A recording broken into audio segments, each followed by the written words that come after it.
Bon les amis, regardez avec qui on est aujourd'hui. Mathieu, vous vous souvenez du vol qu'on a fait épique ensemble? Eh oui. Regardez la belle machine qui est derrière nous. Regardez, il y a deux petits détails techniques super intéressants et super rares. Est-ce que vous savez ce que c'est que ce truc là? J'arrive pas à viser. Et ce truc là-haut. Regardez. C'est solide, hein. C'est du solide, c'est du lourd. Ça bouge pas. À quoi ça sert? C'est un coupe-câble. Si on arrive sur une ligne électrique, hein, et qu'on n'a pas vu la ligne électrique, ce qui peut arriver malheureusement, le câble il est amené soit au-dessus des tubes pitot vers le bas et il est coupé ici par la lame. Et s'il arrive au-dessus, il remonte sur le pare-brise, là c'est renforcé, et il est amené naturellement sur la lame et il est coupé en haut. Ce qui fait que l'hélicoptère passe à travers la ligne électrique en coupant le courant pour X milliers de personnes. Bon, c'est le problème. Ils évitent quand même en général. Normalement on passe au-dessus des poteaux et on ne touche pas les lignes.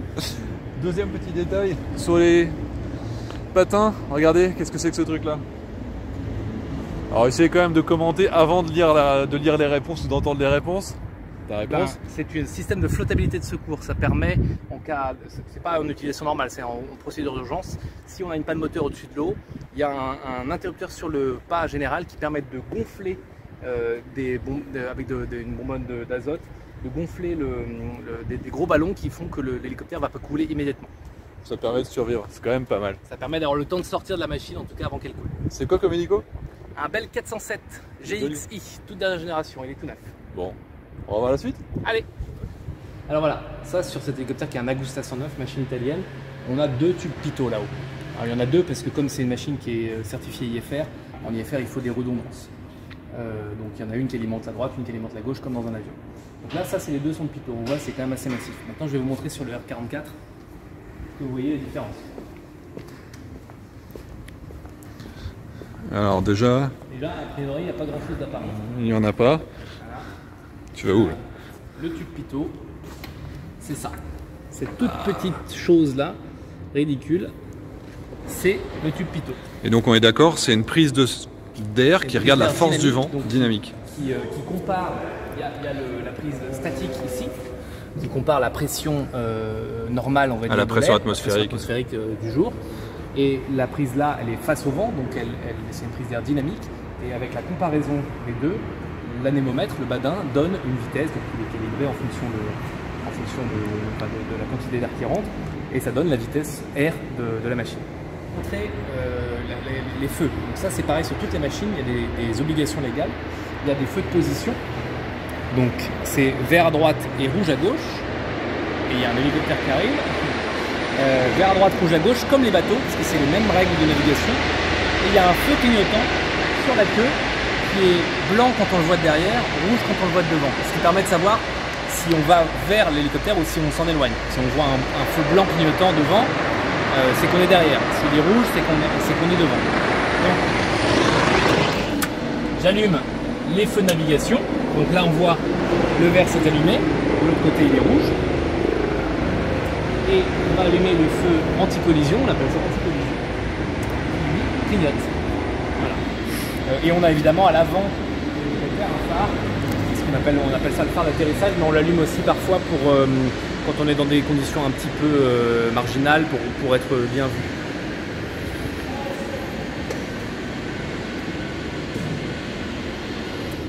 Sur les avions de ligne, il y a un sabot à l'arrière qui fait que si le pilote tire trop fort le manche, et ben la queue, au lieu de venir frotter sur le sol, c'est le sabot qui va frotter. Nous, on a un truc un peu équivalent, c'est ce qu'on appelle la béquille, le stinger en anglais. Et en fait, nous, ça ne nous sert pas au décollage, puisque nous, on décolle plutôt en mettant le nez en avant. Mais quand on s'arrête, pour ralentir, on vient cabrer la machine, on fait un flair. Et quand on fait un flair, on peut, malheureusement, faire un flair trop prononcé, et si on est trop bas, toucher le sol. Et donc en fait, ça, c'est solide et un petit peu souple, ce qui fait que ça va venir rebondir sur le sol, et ça évitera surtout que notre ami rotor anti-couple qui est là vienne taper le sol à la place de la béquille. Parce que ça, si ça tape, ça peut être un peu déstabilisant, mais ça se rattrape. Sans le rack, le rack qu'on appelle rotor anti-couple, là, c'est plus qu'une question de secondes avant de toucher le sol de façon violente. C'est quoi comme appareil ça? Ça, c'est un écureuil BA, c'est une vieille machine qui a été intégralement refaite, donc elle a l'air toute neuve, elle est très bien entretenue. Et c'est une machine, je ne sais plus combien il y en a en service, je pense que c'est la machine la plus vendue, toutes catégories confondues en hélicoptère. La police de Los Angeles en a, toutes les prises de vue aériennes se font avec des écureuils quasiment. mono ou bimoteur. Celui-là est un monomoteur, mais il existe aussi en bimoteur, selon les régulations locales. Comment tu reconnais le mono bimoteur? Alors en général, on reconnaît par le nombre de tuyères. C'est pas une Typiquement, vérité générale. Là, il y en a une. Mais là, il y en a une, donc elle est presque double, mais il n'y en a qu'une parce qu'en fait, c'est pour éviter de trop noircir la peau de queue. Mais sur un bimoteur, comme on voit là-bas, il y a deux sorties de tuyères. Le Bell 206 Jet Ranger a parfois 2 voire 3 tuyères, mais en fait, il n'y a qu'une seule turbine. Donc attention, c'est un faux ami. Piège. Mais globalement, une tuyère, une turbine, 2 tuyères, 2 turbines. Voilà. Ce dont je vous parlais tout à l'heure sur les tuyères, là on a un hélicoptère monomoteur, il a une turbine, mais de conception, ils ont mis 2 tuyères. Donc voilà, ça c'est un piège par exemple. On pourrait penser que c'est un bimoteur. Bon après, avec la taille, on se doute quand même que c'est un mono, mais un néophyte pourrait se dire il y a 2 moteurs et 2 tuyères. Mais en fait, celui-ci est une exception. Et en fait, c'est pour éviter qu'il y ait trop de chaleur sur les pales. Donc ils divisent le flux en 2. Mais voilà. Et ils le mettent pas vers l'arrière pour pas que ça salisse la queue. Et ils essaient d'éviter de le mettre derrière pour pas noircir la peau de queue et la dérive. Il y a toujours un truc. Bon, le rotor anti-couple, on voit quand même des grosses différences. Il y en a qui sont carénés. Alors, ça sert à quoi? Ça, c'est le rotor anti-couple classique. On appelle ça le rack, rotor anti-couple. Et donc, c'est d'origine ce qui a été inventé en premier pour l'hélicoptère, c'est ça. Donc, c'est ce qui empêche l'hélicoptère de tourner dans le sens inverse de la rotation de ses pales, par effet de couple. Et c'est ce qui permet aussi, avec les palonniers, de se diriger au niveau du sol. Eurocopter a inventé un système qui s'appelle le fenestron, qui sont les seuls à utiliser. Et c'est en fait un système caréné. Alors, il n'y a pas de meilleure ou de moins bonne solution, les deux ont des avantages et des inconvénients. Le fenestron, c'est plus sûr parce que avant de mettre la main dedans, il faut vraiment le vouloir parce que c'est vraiment protégé, alors qu'un rack classique, on peut ne pas le voir et par inattention le prendre, malheureusement.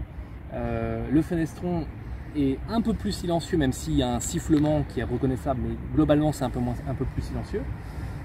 L'inconvénient du fenestron, c'est que ça consomme beaucoup de puissance parce que il est moins efficace aérodynamiquement qu'un rotor classique. Donc en fonction de la mission, en fonction de ce qu'on a à faire, en fonction si on va dans une zone très boisée qu'on doit se poser avec des branches autour, c'est assez confortable d'avoir ça. Du coup, quand on voit ça, on sait qu'on est sur un Airbus, enfin un Eurocopter, donc Airbus déjà, hélicoptère. S'il y a ça, c'est pas un Leonardo, c'est pas un Bell, c'est pas voilà, c'est forcément Augusta. La seule exception, c'est le Cabri G2 qui a un fenestron.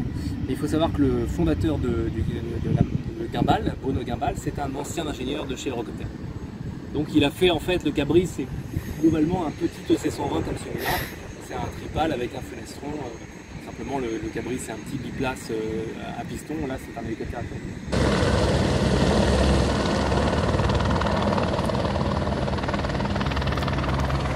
Est-ce qu'il y a un circuit de piste à respecter? Parce qu'intuitivement on se dit un hélicoptère ça va décoller à la verticale. Alors, pourquoi il va s'aligner là-bas? Il y a 2 raisons. D'abord parce qu'il n'y a pas de raison qu'on ne fasse pas comme les avions. Donc on voit effectivement l'écureuil qui est là, il vient de décoller, il suit la piste, là c'est la piste 24. Dans l'autre sens ce serait la 06. Pour plusieurs raisons. D'abord par simplification pour les contrôleurs, les hélicoptères, les avions se posent de la même façon. Donc on l'avait vu quand on avait été volé à Toussus, on avait atterri sur la FATO, l'hélipad, et on avait suivi le taxiway comme un avion. On pourrait techniquement décoller verticalement et partir du parking, mais le travail des contrôleurs c'est de fluidifier le trafic. Donc s'il y a des hélicoptères qui se mettent à partir d'un peu partout, atterrir n'importe où, ça devient très très compliqué pour eux à gérer. Donc on suit le même schéma que les avions. Et en plus de ça, ici on est à l'héliport de Paris. Donc on est dans une zone très très sensible, qu'on appelle le transit parisien. Il y a Charles de Gaulle, Le Bourget, Orly, il y a énormément d'arrivées. Donc ici, d'abord pour se poser ou décoller d'ici, il faut être habilité. Donc il faut avoir avec un instructeur fait les atterrissages, des décollages ici. Il y a une enquête de police parce qu'on est très près de Paris. On n'a pas le droit de survoler Paris intramuros de toute façon. Et on a des circuits publiés sur la carte. Donc par exemple si on veut sortir pour aller à Melun, on ne peut pas aller tout droit à Melun. On doit suivre un circuit qui consiste à prendre le périph', puis ensuite Port de Gentilly, on va suivre la 6, on va passer au-dessus d'Orly et ensuite on va arriver à Melun. On n'aurait pas le droit d'aller tout droit. Là où dans un espace moins contrôlé, on pourrait dire de la position, on va tout droit. Point A, point B. Voilà. Ici c'est très contrôlé, donc tout autour de Paris il y a des traits sur la carte, on peut chercher ça sur internet facilement, le transit parisien. Il y a des traits noirs écrits sur la carte et ça suit notamment beaucoup les routes pour une raison très simple qui est que la zone est très très densément peuplée. Si on avait une panne moteur, l'endroit où on pourrait le plus facilement se poser, c'est sur la route et pas là où il y a des immeubles. Donc c'est pour des raisons de sécurité pour nous, on a des sécurité et aussi pour des raisons de sûreté. Quelle longueur elle fait la piste là? 350 mètres. Donc c'est la 24 et la 06 dans ce sens-là. Donc c'est une bande en herbe. Elle est en montée là, ouais. Elle est en légère montée. Ici on est sur le plus vieux champ d'aviation du monde. C'est le plus vieux. Ici c'est la première fois qu'on a dit ici c'est un champ d'aviation. Et donc c'est un terrain historique et qui était à la base fait pour des avions. Alors il allait un peu plus loin, il allait jusqu'au boulevard des Maréchaux. Là on nous l'a amputé, il va jusqu'au périph'. Mais c'était une piste pour les avions. Jusqu'en 1950 il y avait des avions qui se posaient ici. Ah ouais? C'est un terrain en herbe, donc d'abord c'est naturel. N'en déplaise à certains écologistes, c'est un terrain, on a des abeilles au fond avec des ruches quand même, on fait du miel ici, quand même pas rien. Et on a un terrain en herbe qui est en plus très facile à repérer de loin. Parce que tout est très dense ici, quand on arrive de loin, pour repérer le terrain, on voit une grande zone d'herbe et ça c'est très bien. Donc là on a un hélicoptère AR-44 qui décolle. C'est ton chouchou celui-là? Ah bah lui, j'en ai quelques heures, ouais. T'as combien d'heures là? Ah, de 40K, je dois avoir une centaine d'heures maintenant. Et sur 22? 130. C'est bien? Ouais, 230 heures. Ça va. Je vois ton petit nom là-haut. Eh oui, Hollywood. Le nom de ma boîte. Et on fait des événements marketing, on flotte des machines pour des marques. On vient poser des machines en statique, on les floque. Ça c'est mon petit Instagram. Voilà, vous avez besoin d'une machine, vous avez besoin de visibilité. On met vos marques sur la machine, on la pose quelque part. Du genre là, je vois qu'il y a un joli. Exactement comme on a fait là pour une marque de luxe, de maroquinerie de luxe. Et on va poser les machines et l'hélico est un vecteur de photographie sur le web. Tout le monde veut. C'est rare de voir des machines comme ça, donc les gens les photographient et ça se retrouve sur les réseaux. Donc. Alors je vais vous montrer comment on reconnaît les antennes sur un hélicoptère Robinson. Et là il y en a deux, c'est une antenne radio GPS. On la reconnaît facilement, elle est très profilée et elle a toujours cette forme, c'est une marque hein, donc c'est la plus connue. Et ça c'est pareil, c'est toujours la même et on la reconnaît facilement. Ça c'est l'antenne de la balise de détresse. La balise de détresse, elle est cachée là, c'est le truc jaune qu'on voit là-bas. Donc c'est un système qui, si l'hélicoptère tape fort le sol, elle se déclenche toute seule. Et on peut aussi la déclencher manuellement avec un interrupteur qui est dans le cockpit. Ça, et l'autre antenne, c'est pas une poignée. Alors, faut pas s'accrocher. Voilà, c'est pas fait pour mettre un cintre, c'est une antenne VOR. Le VOR, c'est un système de radionavigation qui est moins utilisé maintenant, à part éventuellement un peu en IFR. Mais comme c'est encore au programme des licences hélico et avion, et ben, les machines sont encore équipées. Et donc en fait elle fait le tour, il y a la même chose de l'autre côté. Donc c'est pas deux antennes, hein, c'est une seule antenne qui fait tout le tour. Et en dessous, il y a une dernière antenne. C'est la petite aile de requin là. Et la petite aile de requin là, c'est l'antenne du transpondeur. Le transpondeur, c'est le petit boîtier qui permet aux radars secondaires, donc les radars civils, de voir les machines avec toutes les infos, immatriculation, vitesse, altitude, etc. Ah, c'est ton petit bureau? Voilà, le bureau d'Hollywood. Alors on est hébergé gentiment par Helipass, qui est une société qui fait des vols touristiques partout dans le monde et qui a une base à Paris. Et donc moi j'ai mon bureau ici. Ton siège de gamer? Mon siège de gamer qui est très agréable. Mon Agusta 169 qui me tient compagnie toute la journée. Mon radar pour voir les machines arriver. Ma VHF pour les entendre arriver. Voilà. T'as quand même entre nous un bureau quand même pas dégueulasse quoi. J'ai un bureau pas dégueulasse, ouais. Je suis d'accord. Avec mes petits placards pour ranger mes affaires, mes photos. Les souvenirs, ton cahier de vol, tes brevets. Tu me laisses piloter avec toi ou pas? Bah, c'est pas si mal, c'est pas si mal. Est-ce que tu arrives à aller chercher du Jet A1 à droite? Bah, c'est très bien, sauf que normalement il faut suivre la ligne jaune. Mais c'est bien. Non, mais déjà la bille n'est pas tombée. C'est déjà pas mal. Allez. Elle est très bien. Je vais sur la manche à air. Allez, sur la manche à air, en suivant la ligne jaune. C'est plus dur hein, parce que c'est juste au bord. Bah écoute, tu t'en sors très bien. Hein. Hop, je vais aller au sud. Allez. Bravo, il y a de beaux restes. Je suis qualifié. Je suis très bien ici. Cher ami, un grand merci. Et bah avec plaisir. Les amis, on espère que ça vous a plu. On vous dit à très bientôt pour de nouvelles aventures. On essaie de se faire un petit vol? Avec grand plaisir. Allez, check. À bientôt. Salut.